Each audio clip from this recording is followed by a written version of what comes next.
নীলের খুব ভালো বন্ধু হচ্ছে রুদ্র, শুধু তাই নয় নীলের মামা ছেলে হচ্ছে রুদ্র। নীল কিন্তু মামার বাড়িতে বড় হয়েছে।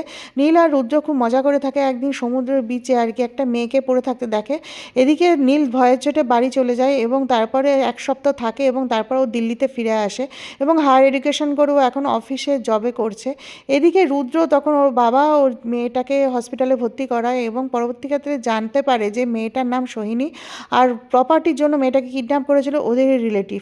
অনেক বছর বাদে রুদ্র যখন ওর বোন রোহিণীর সঙ্গে বন্ধুত্ব করে সোশ্যাল মিডিয়ায়, তখন জানতে পারে যে সোহিনী এখনও সিঙ্গেল আছে।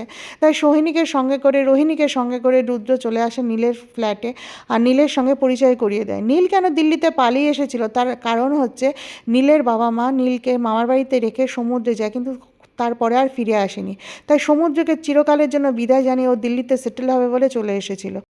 শুরু হয়ে যায় সোহিনীর সাথে নীলের সম্পর্ক। 1 মিনিট লাভ স্টোরি আজ এখানেই শেষ হলো।